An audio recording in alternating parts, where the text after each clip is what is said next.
This is Sean. Listen, I want to talk to y'all today.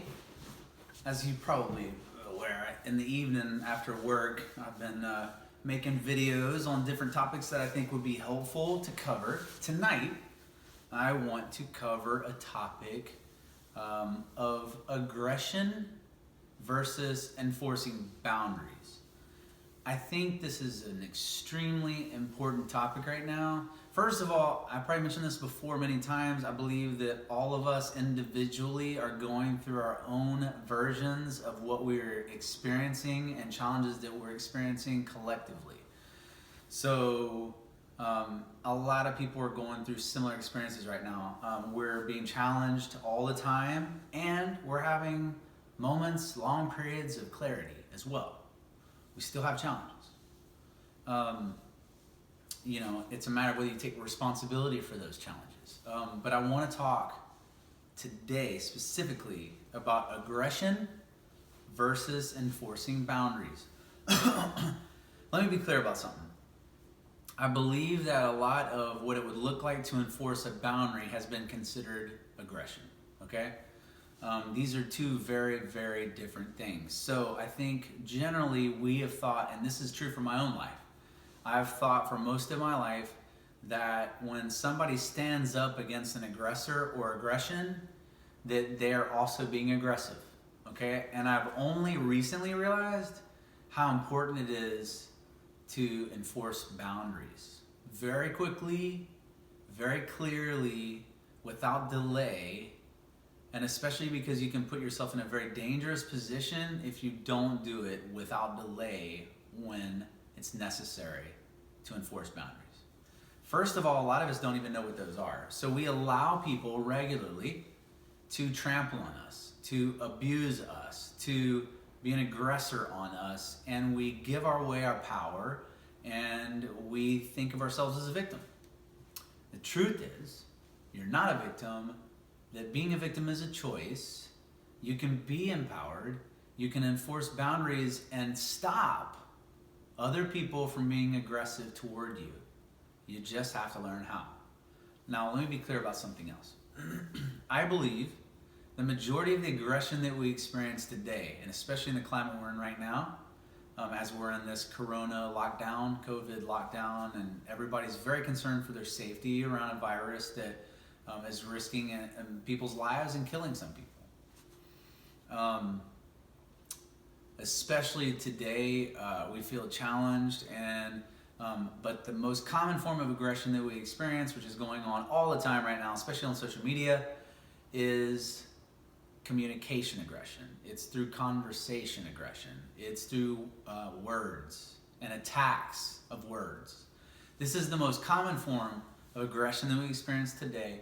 Much less of it is related to violence that we see all over our Hollywood movies, that we see all over nasty stuff that's splashed all over the TV screen. But at the end of the day, we ourselves haven't been exposed to the type of physical violence, as in war, as in,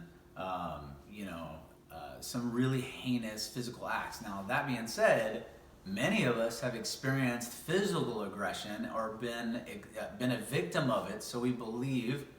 And I don't believe that's necessarily the truth, but we could save that for a conversation for a later date. Nonetheless, there are some serious, heinous acts that can happen to many of us early on in our life or at some point where aggression was taken out on us physically, but this is not the most common thing that we're exposed to. It's most often related to communication and aggression of words. Now, most common reaction to that form of aggression that we experience as an attack onto us, we either attack back and be aggressive. We know that very well, okay? Even though that is not self-defense, and that is not enforcing boundaries.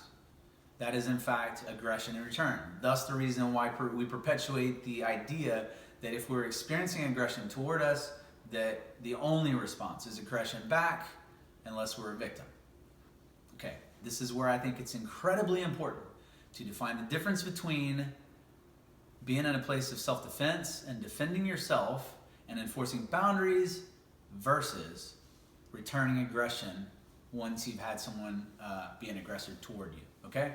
So most commonly, we will see people when aggression has happened toward them or an attack online. There's social, it's attacks on people every day right now. Republicans against Democrats as if we're different. We're all many colors. We're not black or white, one way or the other, opposites, this duality. We're not that.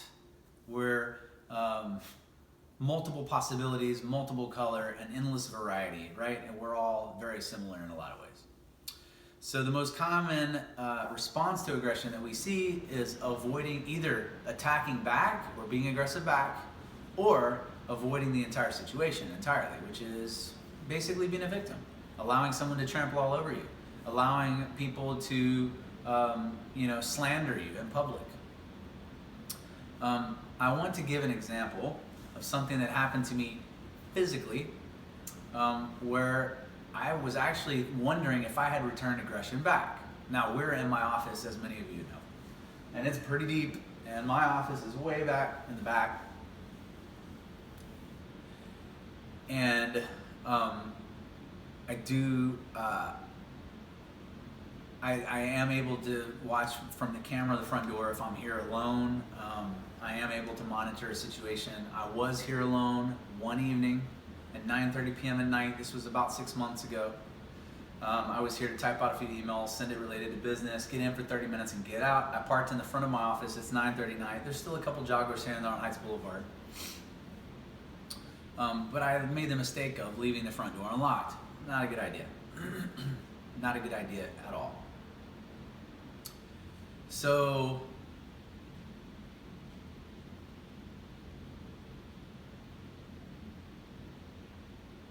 two young men came in the front door. The alarm goes beep, beep, beep, beep. Makes the sound when you open the door. So I look up. I see on my camera two young men walk through my door, look like early 20s. Hair raised up on the back of my neck. My instincts tell me this is a dangerous situation. All my alarms are going off. I'm on alert.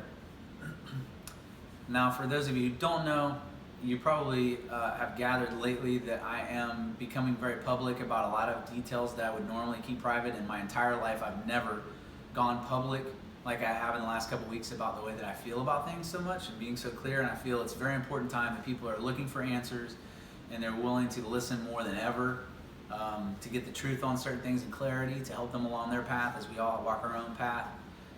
If I believe I have information that might help someone, then I provide it. This story, I believe, is very insightful for me, and the lesson that I learned from it, I believe, would be insightful to anybody who would take the time to watch this.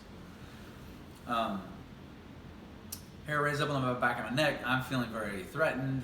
I feel like this could be a life and death situation, but they could just be here to steal. I don't know, but I feel instinctual that this is a very troubling situation. Being that I carry, and I do that, by the way, because I don't want to leave it to somebody else to have to save my life if I can take care of my own life and protect me and my family.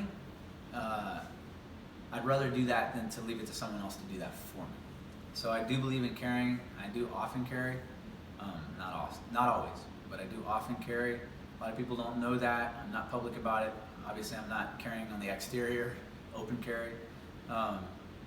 So two young men walk in. They're walking straight back to where I am because they're sweeping the office. I come around the corner and I have my pistol in my hand to my side. So they're able to see it. Didn't aim it at them. But I use my power to very boldly say, "Can I help you? We're closed. Can I help y'all with something?"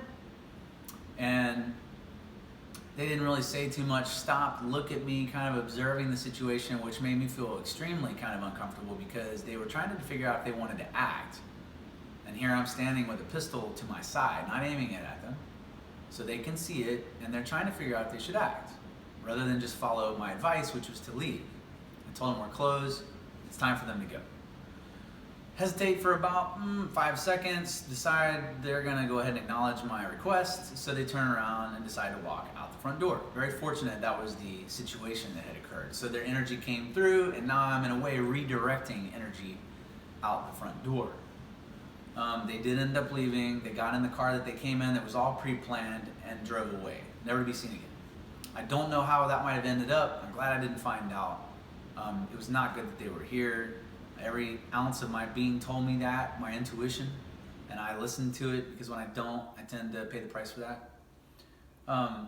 Thinking about it, reflecting on it later, feeling very confident in the way that I responded, and very appreciative that the situation turned out the way that it did, as opposed to a lot worse, because they were very aggressive, very comfortable, and the body language and everything else screamed it was a very dangerous situation.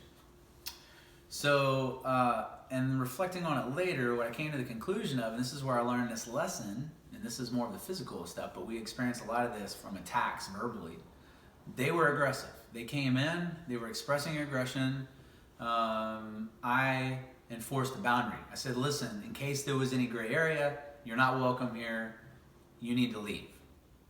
I enforced a boundary. I did not become aggressive toward them. And they did in fact leave when I expressed my boundary. So that's a situation, and so we need to also find our voice, which is what I hope I'm inspiring people to do today. That when someone is aggressive toward you and attacks you because they feel that you're different than they are, it would be very nice for you to find your voice and for you to stand up against that, and not aggression back and also exchanging the same blows, but to enforce a boundary and say, you just crossed the line, and I'm inviting you to leave, right?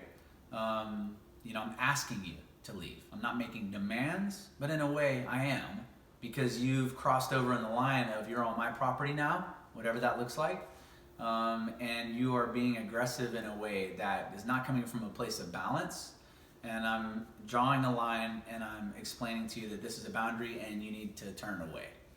And it's nice when you do that, and that doesn't mean they won't stop being aggressive, but then you might need to seek out other help or look for other alternatives, ideally not something that becomes violent in any way, in words or in actions. Hope that's beneficial to y'all, and I hope you have a great evening.